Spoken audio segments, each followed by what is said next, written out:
Cashflow Diary Podcast, episode 532. Welcome to yet another exciting episode of the CashFlow Diary Podcast, the podcast that teaches you insider tips, tactics, and strategies for creating leverage streams of cash flow into your life. Learn from top-performing entrepreneurs, business owners, investors, and thought leaders from across the globe as they share their secrets to success. Like what you learn on this and other CashFlow Diary podcast episodes? Go to learninvestingnow.com and sign up to receive powerful tips and information that will help you succeed as an entrepreneur and investor. Now, here's your host, investor, entrepreneur, business owner, educator, speaker, author, and master facilitator of Robert Kiyosaki's cash flow game, Jay Massey. All right, ladies and gentlemen, welcome to another episode of the Cashflow Diary Podcast. I am your host, Jay Massey, and I'm glad that you are here today because you have heard me say before, where you start isn't necessarily where you stay. And that's kind of the journey for a lot of entrepreneurs. I mean, we go to school, we get good grades, we do our best, with the education system, or some of us, like me, we choose to exit the education system and go a different way.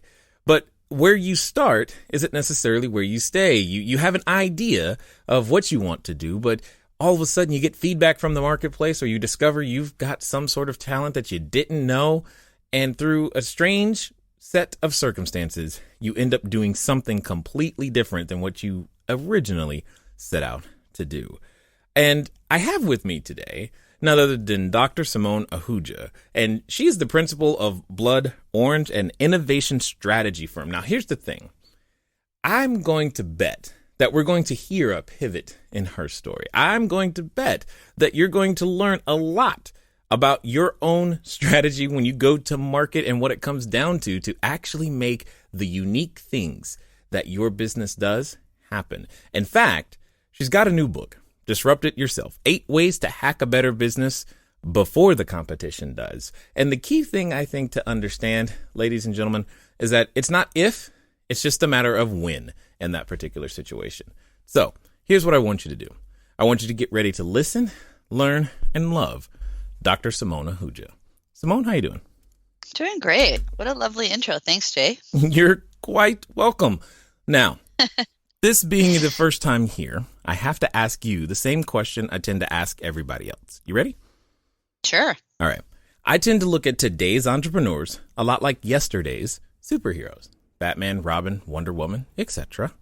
And if you think about it, I think entrepreneurs and superheroes have a ton of things in common. For example, as an entrepreneur, I can occasionally envision myself running around town, using our products and services, and saving customers one sale at a time. And yes, I'm probably wearing tights and a cape at that moment. Also, though, like a superhero, an entrepreneur has a beginning. So if you think about, say, Spider-Man, there was a time where he was just a kid, going to school, doing his thing, taking some photos, only so that he can just have enough money to take Mary Jane out on a date. And then one day, he discovers, man, I have a superhuman ability. I've been bit by a spider and I can do some special things. So, and now he has to choose. Am I going to use my newfound strengths for good or for evil? So my question to you is as follows. Before writing for the Harvard Business Review, before even your previous book, Jugaad Innovation, before even getting your doctorate, before everything that people know you for today, what we want to know is, who is Dr. Simone Ahuja? That's a great question, and a great framing as well. I love the analogy about superhero. I often talk about the superpowers of entrepreneurs and intrapreneurs and how you have to really use those, right, to move things forward. Because you were talking about where you start is not necessarily where you're going. So, I, like you, was in a traditional education system. I went all the way through college, and then I actually started out as a dentist. So I went through 8 years of college, including dental school. I kind of knew about halfway through dental school that wasn't going to be my thing, but I had done the hardest part, so I kept going and finished it off. I got my degree, got my license, and then I took a left turn, and as you rightly predicted, I took a massive pivot. However, The pivot was sort of accelerated by something. I mean, for a while I was dipping my toes in the water, probably like a lot of entrepreneurs when they start out maybe with a side hustle. If they're working at a regular job, they're kind of dipping their toes in the water. And there's a point where a lot of people have kind of an epiphany where they say, all right, it's time for me to jump ship. It's time for me to dive in completely. And for me, that was a bout of typhoid. I was traveling in India, and I went to the wrong street corner to get a really delicious snack. And by the time I was at home, I was pretty sick and hospitalized for 10 days, including a lot of spiky night fevers and hallucinations. And I thought, oh, this journey is over. Oh, no. It's been short and sweet. It sounds very dramatic, and maybe it was at the time, but I think the great news is that it caused me to stop dipping my toe in the water and dive completely into other things that were really calling me and really kind of addressing, the passion inside of me to do something different. And that's where I took a turn into, I went from to filmmaking, to theater, improvisational comedy.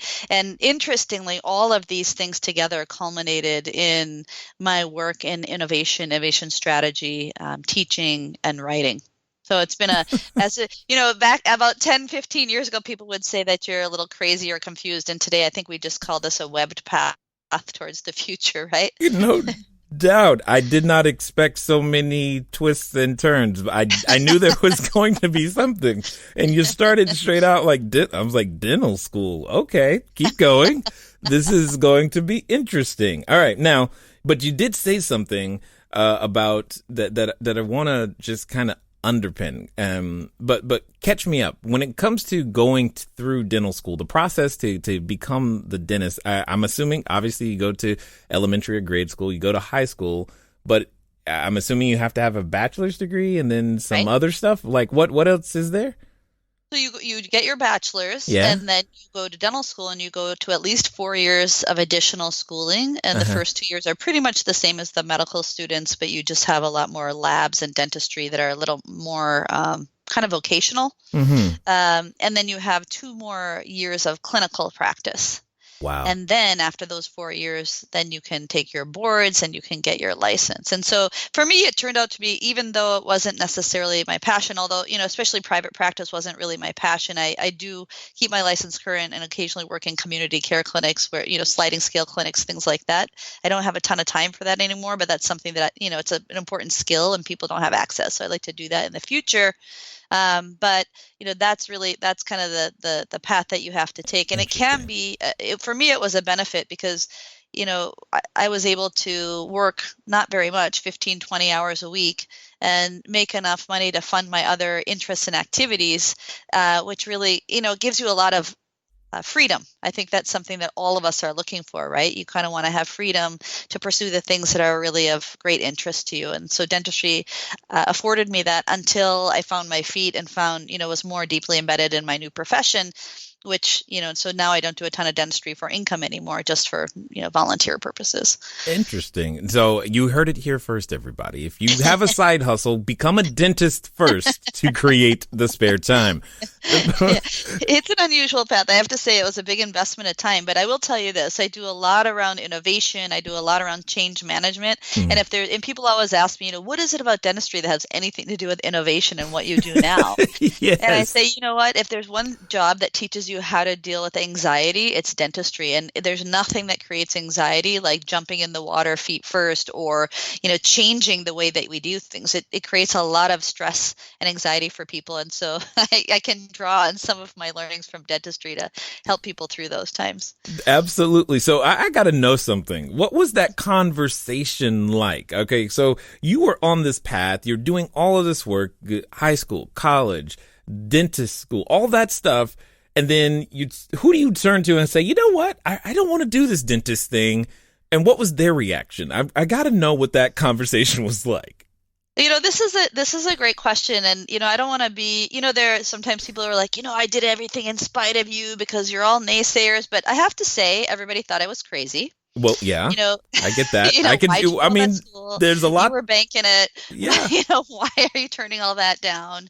You have respect. You have your own practice. You have a really good income. Why would you turn that down? And the reason is, if it doesn't speak to you, then is that really what you want to do? every day of your life. I think that's the thing. So what do people say? They really did say, I don't think you should do that. It doesn't make sense. I think that some people were offended by that choice in a way. So it's sort of like, does this seem like you're saying what I do isn't the right thing to do?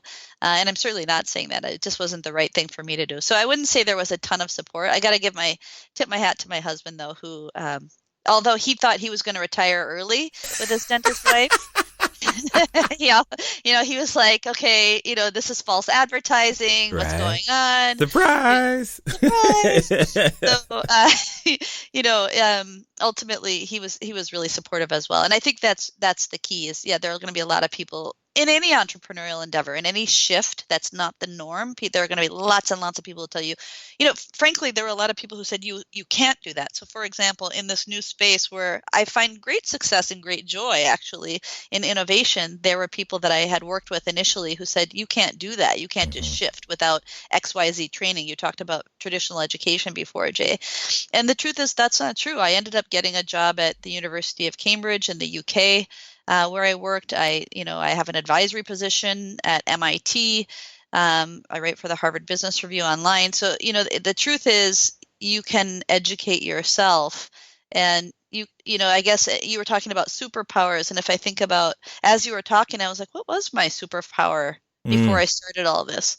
And I think it's, not having mental barriers. I didn't hear all the naysaying. I didn't hear, I had the trust in myself, and it was certainly not an easy journey, and it wasn't always done, in retrospect, did I always do it in the straightest path? No, but it's been a hell of a journey. It's been really fun. I've learned a lot, and you can do it. So I would say, that's been an important piece, and I'm just reflecting on that now as we're talking, is you don't have to hear all the, you can't do that. It's not going to happen. Right. Now, in Peter Parker's case, he got bit by a spider, and I'm going to assume that nobody wants to catch typhoid in order to get their inspiration, but you do have to kind of help us understand how typhoid leads to a change, because it's like, I don't want to go that route, but what was so inspiring about that, or was it the hallucinations during that time? I mean, help us out.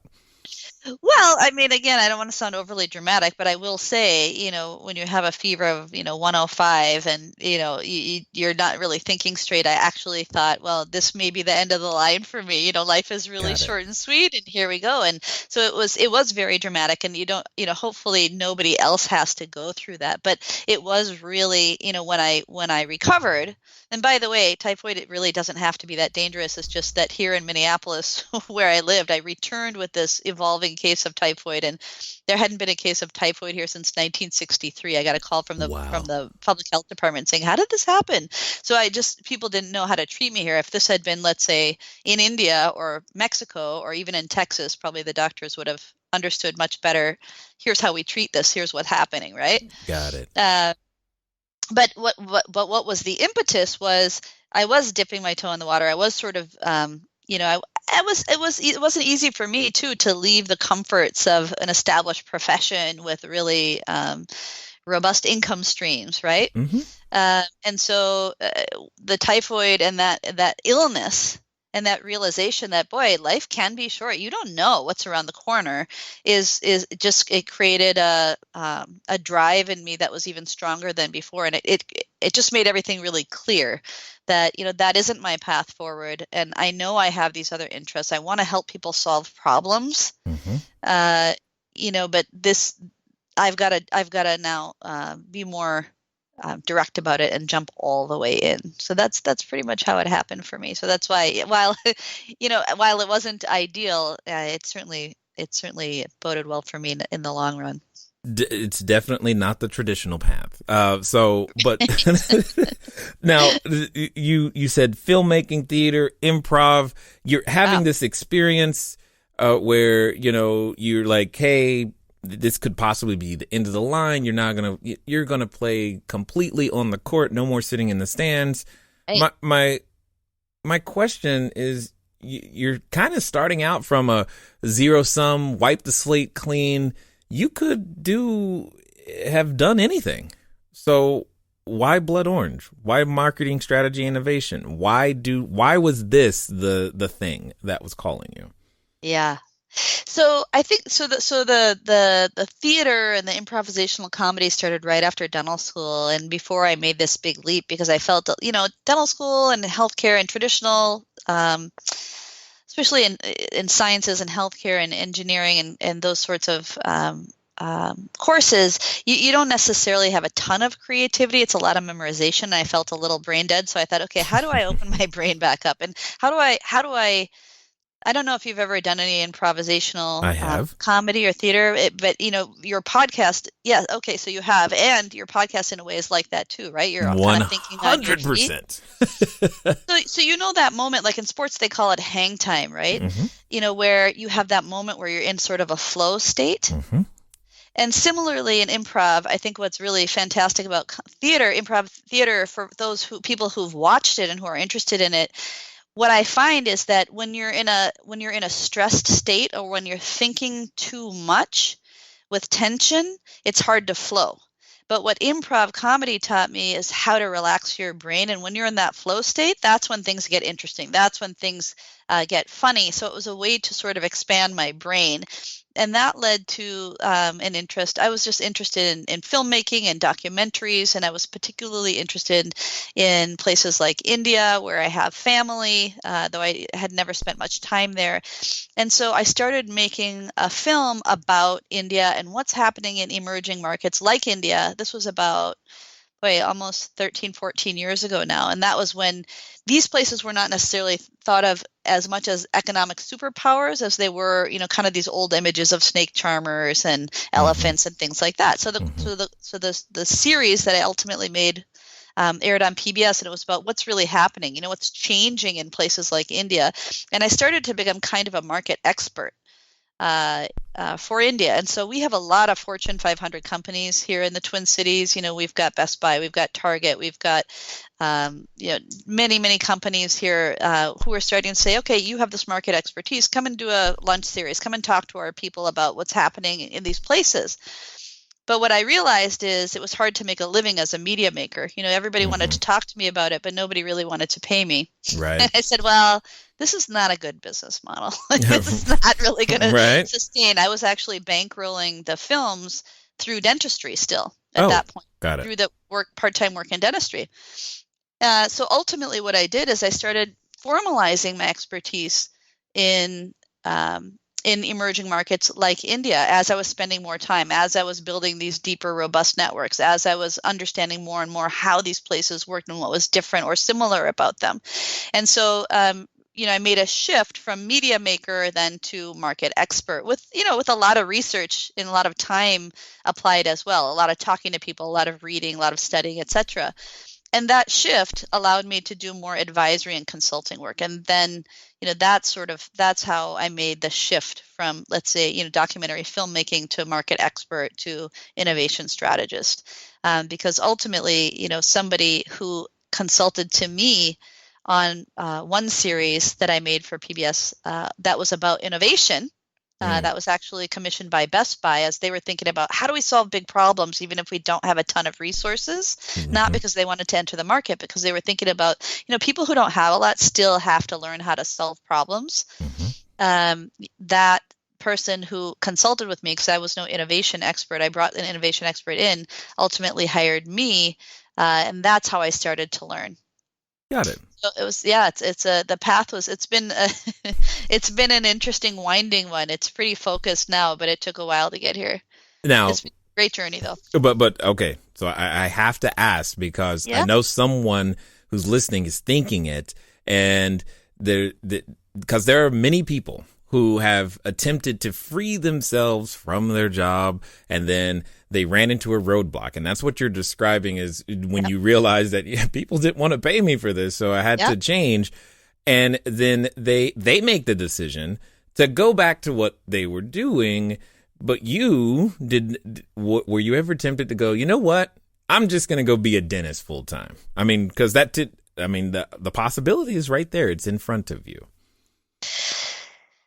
Yeah, so there's an interesting, it's interesting to just reflect back on. So partially, until I started making that second TV series for Best Buy, where I actually stayed in India for several months doing this on-the-ground ethnographic research, kind of anthropological research. I had been working in dentistry part-time, and that was the first time that I really left the profession completely. And it felt very risky. I think that you have to be prepared to make changes. I think, in a partnership, like if you have a partner of, spouse or whatever it is, you got to also be prepared to make adjustments, to have the hard conversations about, is this right? Is this fair? But yeah, I mean, there were moments where it was tough, where it seemed like I had to go back. And I think there are two ways you can go. I mean, in a way, it can make you go back, but it can also put more fire in your belly. And, I think what that did for me, and that was part of that shift, Jay, from, media maker to market expert, was thinking about, well, I'm adding this value as a market expert, but I'm not billed or branded as a market expert. So therefore, people aren't going to value what I do because it's not valued in the marketplace. Right. So it kind of created this mindset shift for me, which made me think more carefully about, well, what is a model where I can do the work that adds value to others, that I'm really passionate about, but also sustains me? Because, that's important. I got to sustain myself, my family. Yes. And eating is good. Eating is good. Yeah. So I'm not saying there weren't discussions around it, or I didn't think about it, or my husband and I didn't talk about it.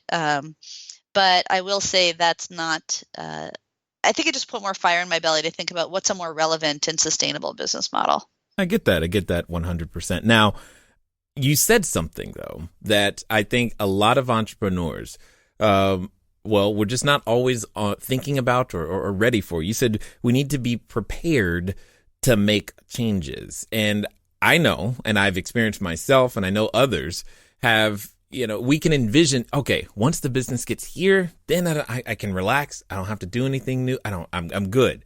Or once we get to this many employees, or once we get to this many customers, or whatever it is, there can be this sense of, I don't have to, we've got it. We have arrived. There's nothing more for us to do. But yet your book says, and I quote, disrupt it yourself. 8 ways to hack a better business before, and it's the key word that I like there, before the competition does. Yeah. Because it sounds to me like you're saying it's not an if, it's just a when. And if you don't do it, someone else is. And when someone else does it, it's usually not a good result. All right, everybody. Thanks for listening, and I'm glad that you are enjoying what you are hearing thus far. But here's one of the things that's really important. One of the most important things that you can do is get started. One of the things that I've said before, and I say again, once you get started, stay started. But more importantly, there can be lots of roadblocks to getting started. So what we're going to do is we're going to remove one of those roadblocks for you and make it a little bit easier. Because the thing that I don't want to stop you is thinking, do I need a local number? How about a long distance number? Or should it be 800? How on earth am I going to make that happen so that people can contact me as I'm out there building my business, making my cash flow grow? But most importantly, understanding that it doesn't have to be difficult. Many of you may know, but if you don't, there's a company out there by the name of Grasshopper. And what I want you to do is I want you to go over to trygrasshopper.com/CashFlowDiary. Grasshopper is the entrepreneur's phone system. It works like a traditional phone system, but requires no hardware to purchase, no software to install. It's just a number that flat works. So if you are out there building that distributed workforce across many different locations, it's a way for you to still go out there and make your number be unified, simple, easy to use, something we've been using for quite some time. So again, go over to trygrasshopper.com/CashFlowDiary. Now, let's get back to the rest of the story. Yeah, exactly. Exactly. So that question of change is an important one. So in the large organizations that I work with, change is really hard, right? Because there are all these big systems in place. They're really well established. They've bred success for so many years. It's hard to change a bunch of people and the big ships that they're in. Now, the value of this for entrepreneurs and the benefit is that entrepreneurs are kind of have a leg up. Typically, they're more agile in their thinking and with their businesses. I have a principle in the book called Keep It Fluid. And that Keep It Fluid really is about this very thing, is how do we stay mentally agile? And then how do we adjust our businesses as needed? So I'll give you an example. I used to have staff and people on the bench in my consultancy, and I still have some skeleton staff. But increasingly, I realized that, well, when I have people kind of on the bench, I'm retrofitting those people into work that they may not be best suited for, right? So somebody might be an expert in healthcare or education, but we're working in automotive or retail. So what I've done now is I've got core staff, but I shifted my model so that I've got a network of experts that I work with that are all over the world, and I can draw on the right people. So that was an example of a really important change, because it took some of the pressure off of having a certain amount of revenue going out to these people who may or may not be working or may not be the right people for a certain project that we have for a client, and then allowed me to have the flexibility to pick some of the best people in the world to work on my projects, and only working on the things that make sense for the client and make sense for that external agent, right? Yeah, and it also sounds like a more efficient use of just every resource, not only time, but also the client's money, for lack of a better way of putting it. Absolutely. Yeah, absolutely. That's right. The client gets a better value out of it. They're getting greater expertise. They're not paying for time that's not really used well. And the person, who's supporting the client is exactly the right person. They're doing the work that they want to do too. So that's an example of where I think it's important, even if you're fairly small, to be able to adjust your business to your needs, to the client's needs, to the needs of the marketplace, to what else is happening, right, in the environment around you. You have to be ready and willing to do that. And the other thing I meant by change is, sometimes you have to make lifestyle changes. I mean, sometimes we hear of entrepreneurial stories like overnight successes. That very rarely happens. I mean, for myself, I would say, I'm happy to say I'm finding, some great successes in the last, couple of years here, but it took a long time. And a lot of I sort of enjoyed it because I enjoy ambiguity and chaos a little bit, but, a lot of people wouldn't call the path to those successes very successful. Let's say it that way. Well, I've often found that overnight success, it's true, except they just don't tell you over how many nights it's going to be. And that's really what it comes down to. Now, what are some of the ways, because if I extract the subtitle a little bit, what are some of the ways that an entrepreneur who's starting out today could hack a better business from the beginning? So I think there are a couple of things. I think one of the most important points is that entrepreneurs have to have a deep sense of purpose, and many of them do. And I think that's why entrepreneurs often find great success, right?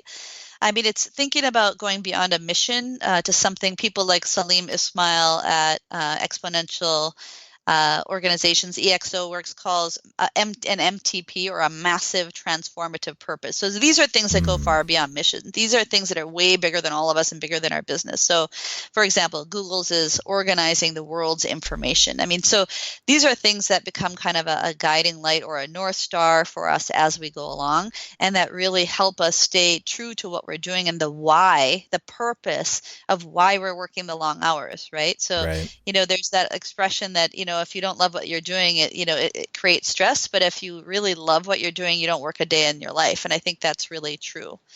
So I think that is one big thing.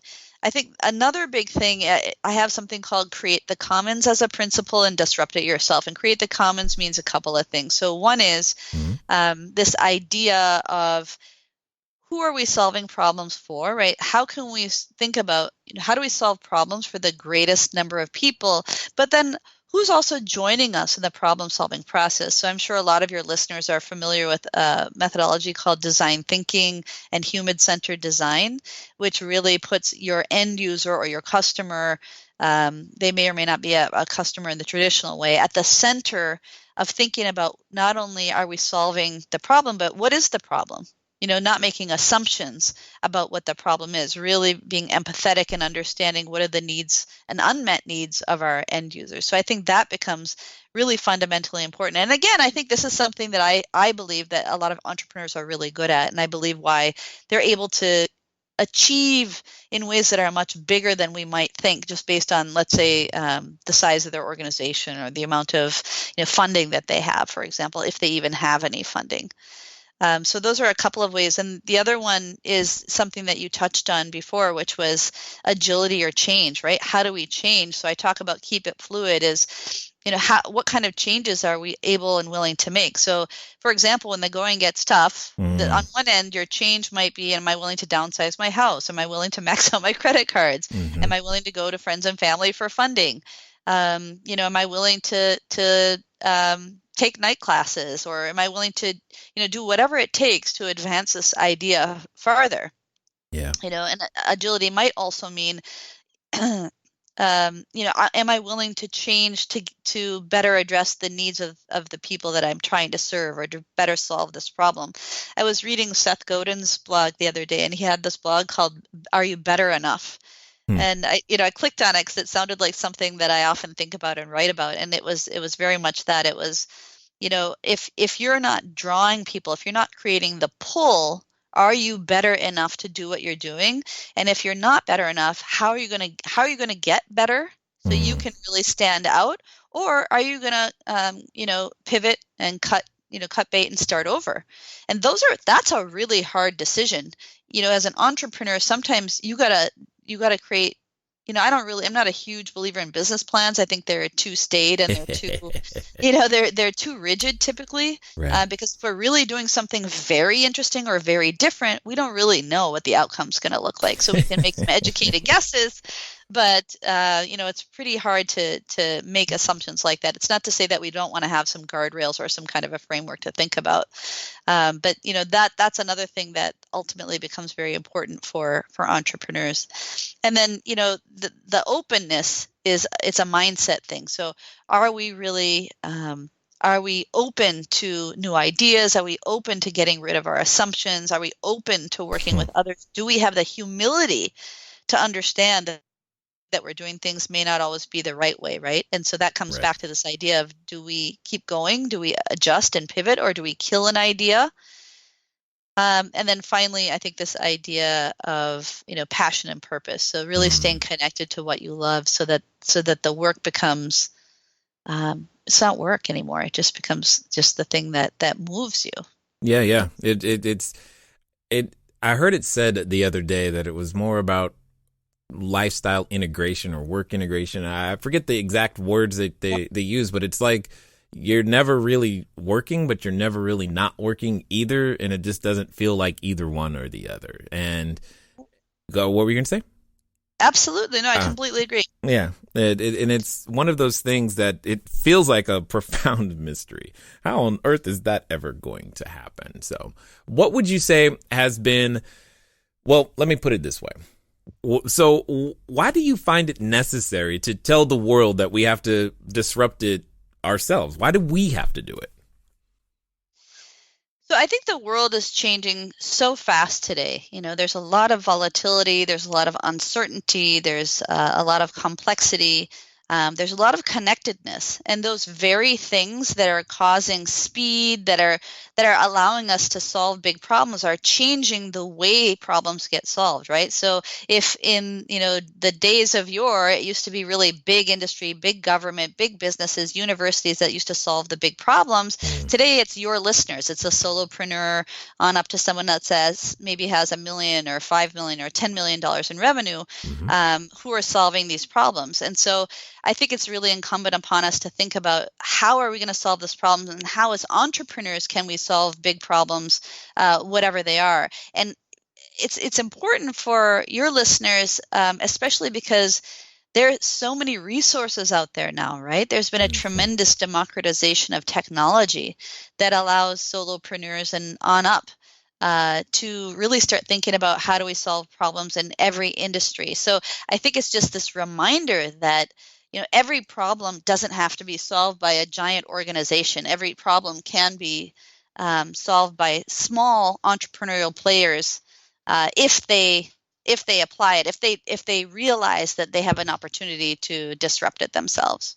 You know, what's interesting as you're talking, I'm reminded of, because there are times where, we can point out an issue or a problem, and we can go, you know what, somebody should do something about that. And what you're really saying is, you are that somebody. You are that somebody. You are that somebody. Yeah. And I think it's wonderful. I think that what's really interesting, and we see this with a lot of entrepreneurs already, but, if I just dial back to the book for a second, one of the principles is about keeping it frugal. And I think, this idea of being high value at a lower cost is something that is in the hearts of most entrepreneurs, especially if they don't have big Silicon Valley funding. They figure out how to do stuff even if they don't have a ton of revenue or a ton of resources. And that's something, that I think allows for this ability to disrupt it yourself, right? So we're not in the era of placing just a few big bets anymore.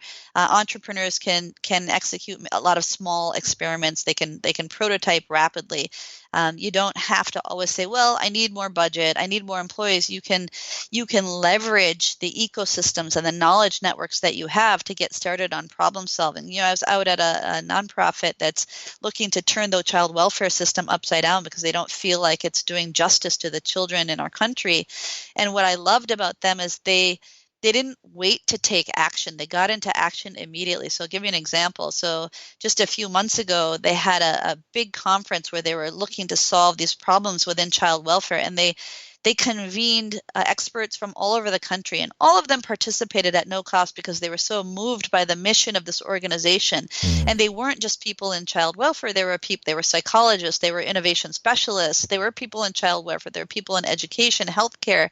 And they all came together to solve this problem where? In a storage closet. In a big storage closet, because this group didn't have access to an office. Now, yesterday, I went to speak at a conference they had, and they are hustling. They got some funding. They have a space now, that's sort of a proper space. But what I loved about them and love about them still is they didn't wait to have their conference until they had a nice office space. They said, we have this urgent problem to solve right now. How will we do it? And that is kind of a shift to the asset-based mindset that I think entrepreneurs have at heart and can even do more of to make sure that they can start to disrupt it yourself too. I like that. I like that a lot. Now, for those that have listened this far and want to find out more about what you're up to and or even grab a copy of the book, what's going to be the best way for them to track you down? So there are a couple of different ways. One way is to go to the Blood Orange website. That's blood-orange.com. And then a fun offer for your readers, Jay, is if they want a copy of Disrupt It Yourself to think about how to drive this kind of fast and frugal innovation and hack their businesses and get ahead even faster, they can go to disruptityourselfbook.com. If they order a copy of the book, they'll get a couple of things. They'll get a digital copy of half of the book right away, and then they'll get access to an e-course for 60 days, which is a $179 value. Nice. Now, as we wind down, I've got a final question for you because given your windy path, I think it's going to be an interesting answer. There's a number of individuals who have been listening this far, and they've come to what I like to call the precipice of decision. It's that point at which you feel you're drawing that proverbial line in the sand, and you're going, you know what, that's it. I am going to, start that business. I'm done with 6 figures. It's time for 7. I'm done with 7. It's time for 8. We're going to take it to the next level, figure out what we've got to change, innovate, and make that happen. But when you're at that precipice, like I know, when you get to that point, we often have a companion, and that companion comes in the form of a voice. And it's a voice that reminds us of things like, well, are you really going to do that? Are you the person? Do you honestly think anyone's going to buy anything from you? What are you talking about? Who are you kidding? And for some people, they are related to that voice. So my question to you is as follows. Let's pretend that this time it's going to be different. This time they're going to follow through. This time, Simone, they are going to execute what you say, and they're going to do so in the next 24 to 48 hours. With that being said, what should they do? Okay. Yeah, that's a great question. So there are a couple of things. I love the word they're related to that voice. Because I think that, to me, that means a lot of things. I mean, a lot of times that voice of "Are you kidding me?" comes from ourselves, right? And I think, there are always all of us have that voice in our journey, but we have to be able to move beyond that. And one of the things you talked about, companions. So one of the most important things I think you can do is find support. So if you've heard the word mentor, there are people who guide you, but then there are sponsors. Those are the people that grab your hand and pull you along, people who've been in your path. So I think if you don't have that, I think one of the most important things that you can do is find like-minded people or communities that can help you just either support you mentally, or B, I think also very importantly, help you think about what it looks like. Here's what my path looks like. And it's not to copy the path or mimic it, but there might be elements that are valuable to you. So I think that's one thing they can do. The second thing that I think is really imperative to do is just to start getting into action.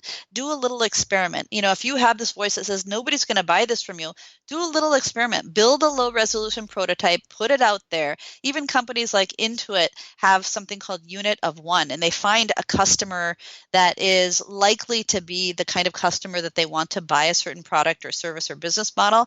And if that customer really likes it, and that starts to grow just a little bit, then they continue with the experimentation. So you can set up something like that for yourself, right? It's almost like, and then do I have almost like a good word of mouth, right? These are like net promoter scores. So you can do tiny little experiments that create very little risk, but give you a lot of information and confidence to go forward. So those are two things I think that you can start to do in the next 24 to 48 hours. Awesome. Love it 100%. And I thank you for, being willing to get out of, not let your prior training and education stay in the way of the greatness that you are and what you're doing for entrepreneurs and businesses, because, your willingness to do that creates the foundation from which others can springboard. And I just definitely wanted to say thanks for taking the time to share your knowledge, your wisdom, and your insight here with us today at the Cashflow Diary.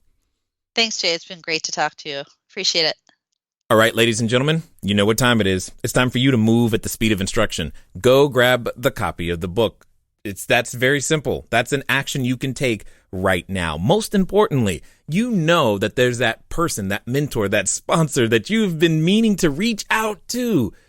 Do it. When? Now. Why? Because you know that there's that thing, that fire, that thing inside of you that is seeking some form of expression. And well, if nothing else, you and I both know that maybe you can just wait until you catch typhoid. Then you can decide that you're actually going to make it happen. Ladies and gentlemen, it's been fun talking to you guys today. I look forward to talking to you soon. Until next time.